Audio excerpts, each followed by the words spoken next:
بسم اللہ الرحمن الرحیم۔ السلام علیکم ورحمۃ اللہ وبرکاتہ۔ پیارے بچوں، امید ہے کہ آپ سب خیریت سے ہوں گے۔ آج ہم پڑھیں گے انشاءاللہ منہاج العربیہ حصہ اول کے سبق نمبر 9 کا پہلا حصہ۔ پیارے بچوں، آج کا سبق بہت ہی آسان ہے اور بہت اہم بھی ہے، کیونکہ آج ہم سیکھیں گے آنا، انتا اور ہوا کا ترجمہ کیسے کرتے ہیں، اور ہم یہ بھی سیکھیں گے کہ آنا، انتا اور ہوا کے ذریعے جو جملے بنتے ہیں ان کا ترجمہ اردو میں کیسے کیا جاتا ہے۔ آج کا سبق پڑھ لینے کے بعد آپ خود بھی ان جیسے جملوں کا ترجمہ آسانی سے کر سکیں گے، جیسے یہ ہے انا طالب، انت طویل، ہوا ولد۔ ان جیسے جملوں کا ترجمہ آپ خود سے کر سکیں گے۔ آئیے سبق شروع کرنے سے پہلے ہم ترجمہ کرنے کا طریقہ سیکھ لیتے ہیں۔ پیارے بچوں، انا کے معنی ہے میں۔ جب انا کے بعد کوئی لفظ آ جائے تو ترجمہ کرنے کا طریقہ یہ ہے کہ پہلے انا کا ترجمہ کریں میں، پھر بعد والے لفظ کا ترجمہ کریں، آخر میں ہوں لگا دیں۔ مثال دیکھیے، انا ولدن، یہاں پر انا کے بعد ایک لفظ آیا تو ترجمہ پہلے انا کا ہوگا، اس کا معنی ہے میں، اور ولدن اس کا ترجمہ بعد میں ہوگا، اس کا ترجمہ ہے لڑکا، اور آخر میں ہوں لگے گا تو ترجمہ ہو جائے گا میں لڑکا ہوں۔ دوسری مثال، انا قصیر، اس کا ترجمہ ہے میں چھوٹا ہوں۔ انتا، انتا کے معنی ہے تم۔ جب انتا کے بعد کوئی لفظ آئے تو ترجمہ کرنے کا طریقہ یہ ہے کہ پہلے انتا کا ترجمہ کریں تم، پھر بعد والے لفظ کا ترجمہ کریں، آخر میں ہو لگائیں۔ مثال دیکھیے، انتا ولدن، تو یہاں پر انتا کا ترجمہ پہلے ہوگا تم، پھر ولدن کا ترجمہ ہوگا لڑکے، اور آخر میں ترجمہ ہوگا ہو، تو ترجمہ ہوگا تم لڑکے ہو۔ دوسری مثال، انتا طویل، تم لمبے ہو۔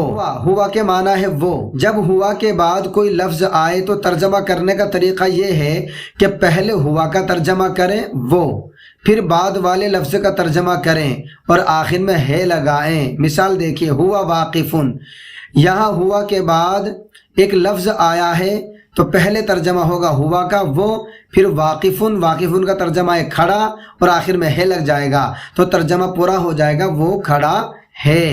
ہوا مسلمن، وہ مسلمان ہے۔ امید ہے کہ یہ ترجمہ کرنے کا طریقہ آپ کی سمجھ میں آ گیا ہوگا۔ آئیے اب ہم اپنے سبق کی طرف بڑھتے ہیں۔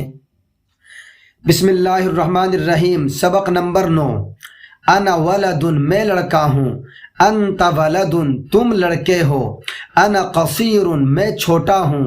انا طویل، تم لمبے ہو۔ انا سمین، میں موٹا ہوں۔ انا جالس علی الکرسی، میں کرسی پر بیٹھا ہوں۔ وہو واقف علی الارض، وہ زمین پر کھڑا ہے۔ انا مشغول بالقراءۃ، میں پڑھائی میں مشغول ہوں۔ وہو مشغول باللعب، اور وہ کھیل میں مشغول ہے۔ انا مسلم، میں مسلمان ہوں۔ وہو، اور وہ، ایضاً بھی، مسلم، مسلمان ہے۔ وہو ایضاً مسلم، اور وہ بھی مسلمان ہے۔ پورا ایک ساتھ ترجمہ کریں گے۔ انا مسلم وہو ایضاً مسلم، میں مسلمان ہوں اور وہ بھی مسلمان ہے۔ انا فی القراءۃ، میں پڑھائی میں ہوں۔ وہو فی اللعب، اور وہ کھیل میں ہے۔ پورا ایک ساتھ پڑھ کر کے ترجمہ کریں گے۔ انا فی القراءۃ وہو فی اللعب، میں پڑھائی میں ہوں اور وہ کھیل میں ہے۔ اگلا جملہ، ھذا جید فی القراءۃ، یہ پڑھائی میں اچھا ہے۔ ذالک جید فی اللعب، اور وہ کھیل میں اچھا ہے۔ آج کے سبق میں جتنے بھی الفاظ آئے ہیں، آئیے اب ہم الگ سے ان الفاظ کے معانی بھی پڑھ لیتے ہیں۔ انا، میں۔ انتا، تم۔ ہوا، وہ۔ ھذا، یہ۔ ذالک، وہ۔ ولدن، لڑکا۔ قصیر، چھوٹا۔ طویل، لمبا۔ سمین، موٹا۔ ہزیل، دبلا۔ جالس، بیٹھا ہوا۔ واقف، کھڑا ہوا۔ مشغول، مشغول۔ مسلم، مسلمان۔ جید، عمدہ، اچھا۔ علی، پر۔ فی، میں۔ الکرسی، کرسی۔ الارض، زمین۔ اور ان کے نیچے زیر بھی لگ رہا ہے کیونکہ سبق کے اندر ان الفاظ کے نیچے زیر ہی لگا ہوا تھا، لیکن میں پیش پڑھ رہا ہوں۔ الارض زمین، القراءۃ پڑھائی، اللعب کھیل، ایضاً بھی، و اور بھی ساتھ، بھی کا ترجمہ ساتھ، کے ساتھ، سے اور میں، یہ سب ترجمے آتے ہیں۔ آئیے اب آخر میں ہم کچھ سوالات و جوابات پڑھ لیتے ہیں۔ سوال، من انتا، تم کون ہو؟ انا مسلم، میں مسلمان ہوں۔ کیف انتا، تم کیسے ہو؟ انا بخیر الحمدللہ، میں ٹھیک ہوں الحمدللہ۔ حل انت مسلم، کیا تم مسلمان ہو؟ نعم انا مسلم، جی ہاں میں مسلمان ہوں۔ حل اللہ احد، کیا اللہ ایک ہے؟ نعم اللہ واحد، جی ہاں اللہ ایک ہے۔ حل انت ہزیل، کیا تم دبلے ہو؟ نعم انا ہزیل، جی ہاں میں دبلا ہوں۔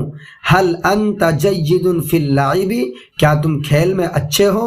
نعم انا جید فی اللعب، جی ہاں میں کھیل میں اچھا ہوں۔ حل انت سمین، کیا تم موٹے ہو؟ نعم انا سمین، جی ہاں میں موٹا ہوں۔ این الاستاذ، استاد کہاں ہے؟ الاستاذ فی الغرفۃ، استاد کمرے میں ہے۔ کیف ہوا، وہ کیسے ہیں؟ ہوا بخیر الحمدللہ، وہ ٹھیک ہیں الحمدللہ۔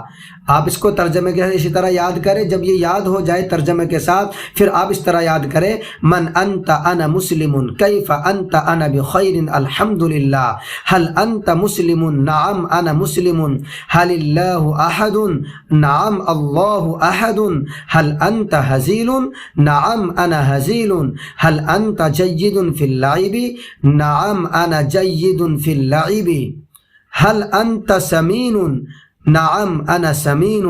این الاستاذ، الاستاذ فی الغرفۃ، غرفۃ کے معنی کمرہ۔ کیف ہوا، ہوا بخیر الحمدللہ۔ پیارے بچوں، اگر یہ سبق آپ کو اچھا لگا ہو تو آپ اپنے ساتھیوں کے ساتھ بھی اس سبق کو شیئر کریں تاکہ ان کو بھی نفع ہو جائے۔ ملتے ہیں انشاءاللہ اگلے سبق میں۔ السلام علیکم ورحمۃ اللہ وبرکاتہ۔